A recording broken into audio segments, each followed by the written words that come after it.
Hello everybody, this is Cameron Snow with Danomics.com. So, in this video we're going to be covering how to perform a mineral inversion, and specifically focused on a mineral inversion based porosity. So if you think about our initial workflow that we're working with, the standard deterministic workflow, what it is we observed is we went through the process of doing our data preconditioning, our bat hole, clay volume, TOC, and then we just did a standard porosity, maybe using a density porosity or a neutron density porosity, and then we did a water saturation and our cutoffs analysis. And then if you want to do some extras like volumetrics or geomechanics, that's where that would come in. So that is the standard workflow. In this workflow, you can see I've swapped out our standard porosity for this mineral inversion based porosity. So I will show you why this is important. This is a bit more of a complex topic, so this is actually going to be split into two parts. The first part, which is this video, will be the theory, and then the second part will be the application of the mineral inversion. So let's take a look back at our density porosity. So if you remember density porosity, we have the porosity is equal to our matrix density minus our bulk density from the log divided by our matrix density minus the fluid density. What we're doing here is we're changing out this matrix density parameter for a grain density. Now, these equations are essentially one and the same, but what's the difference here? Well, with a matrix density, what we do is we set a density value typically for an entire zone, whereas with the grain density, we're calculating this and then we're using that on a depth step by depth step basis. So probably the best way to explain this and why it's important is to look at a simple example. So here we have a system where we have a limestone, a sandstone, and a calcite cemented sandstone that's, we're going to say for this purpose, is 50% quartz and 50% the limestone cement. Okay, so obviously our limestone should have a matrix density of 2.71, our sandstone should be about 2.65, and our 50-50 mix should be halfway in between there, so 2.68. Okay, so I want you to think about what would happen if we would apply the same matrix density throughout this entire interval. So let's say we applied a matrix density of around 2.65. So what would happen here is we would actually have, most likely have negative porosities here in our limestone. We would have some porosity showing up in our sandstone, and essentially no porosity showing up here in our calcite cemented sandstone. So we would be correct in our sandstone zone where our matrix density is correct for our lithology, but then we'd be incorrect in the this limestone unit and the calcite cemented sandstone unit. So what if we said, oh well, we want to fix that, let's put our matrix density at 2.71. Well, now we get an accurate reading on our limestone porosity. We get a grossly overestimated porosity for our sandstone, and we get a modestly incorrect calculation for the porosity on our calcite cemented sandstone. So what it is we really want to do is we want to be able to use the correct matrix density, or grain density in this case, at every depth step. So when it's a limestone matrix, we want to use a 2.71. When it's a sandstone, we want to use a 2.65. And in the case of it's something mixed, we want to use the correct mix, in this case a 2.68. Now I know this may seem like we're really trimming around at the margins, but it does make a difference. So let's say scenario one, we have a calcite cemented sandstone with 65% quartz and 35% calcite. Well, our let's say our row matrix, if we set that at 2.65, but our row grain density based on these proportions should be 2.67, and let's say our matrix density, our bulk density log is reading 2.58. Well, using the row matrix method, we come from 4.2% porosity, whereas in the grain density we're coming up with 5.5. So you can see there we've got a significant increase. Let's look at the second one. Let's say we have an organic shell that's 5% kerogen by volume, 2% pyrite, 35% calcite, 18% quartz, and 40% clay.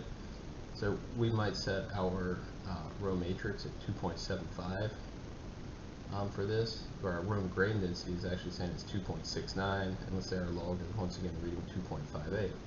Well, our matrix density would give us an answer of around 9.7% porosity, but our grain density base would give us a porosity of around 6.5, so it's around 30% less. So that is a significant change there. Excuse me. And so that is why it is important for us to do this grain density based porosity. So how is it we get to this grain density?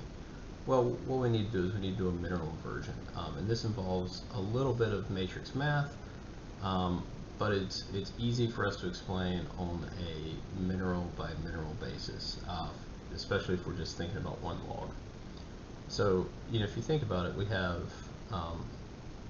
this equation here. We have C times V equals L, where C is the mineral properties, V is the volume of each component, and L is the log response. So if we knew all the mineral properties and the amount of each mineral, we should be able to predict exactly what the log response is. And to think about this in a very simple way, imagine if we had quartz, calcite, and dolomite. Well, if you knew the volume of quartz and we know the density of quartz, we could multiply those, and we could add the volume of calcite times the density of calcite, and the volume of dolomite times the density of dolomite, and that gives us our bulk density log reading. You could do the same thing, for example, with the PE curve. And so, we can do all this by hand, one equation at a time, or we can use some matrix math, which will make it a lot easier when we're trying to solve for 5, 6, 7 logs and 5, 6, 7 mineral components at a time. So this is how it works in practice. So for inversion, now of course the thing is, we know the component property matrix, and we know the log response. What we don't know is the volume of each mineral component. So that's what it is that we're solving for in this inversion. Probably the best way to think about this is, let's just look at it in matrix format. So here we have this C times V equals L. So once again, here's our mineral properties, the volume of the minerals, that's what we're solving for, and then here are our log responses. So when we rearrange that equation as we did previously, where V equals the inverse of this matrix times our log properties, this is really what we're trying to get at. And so that is how inversion works in theory. I know this is it's a bit of an abstract concept, but if you go back and think about just that simple 3 mineral example, I think that'll really help you understand that. Now, there are some issues with inversion that you should be aware of. So we rarely know all of the minerals that are present in the rock. So we know we got quartz, calcite, some clay minerals, maybe some pyrite or kerogen, but we don't know all of the minerals. Maybe there's zircon, maybe there's apatite, maybe there's glauconite. We also don't have a perfect measurement of the log response for all the minerals. We know it well enough, though, I would say. And there are often more minerals than there are logs, which means that if we try to solve for all the minerals that are present, we're in a very underdetermined state. So we can still solve the equations, but the answer is going to be a bit more non-unique and typically a bit less accurate.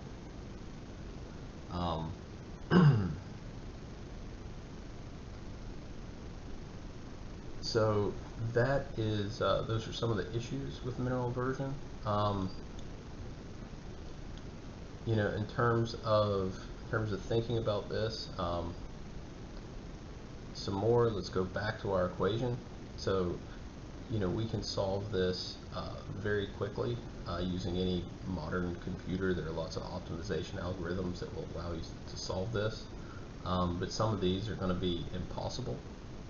And knowing those impossibilities can be useful. So, for example, you know, here we see that we have a very huge volume of quartz, you know, a very small amount of calcite, and a very small amount of, actually a very large negative amount of dolomite, which gives us an exact answer. However, our error is quite, you know, so our error is quite small. So it does give us a very accurate answer. However, obviously that is not correct. We can't have more than 100% of any component, and this is telling us we have more than 100% quartz. We also can't have less than nothing, and this is telling us that we have, you know, a large negative volume. So obviously this is incorrect. So how do we address that? We address that through adding constraints. And so typically we do this constraint where we constrain on volume. So 0 is less than or equal to V is less than or equal to 1.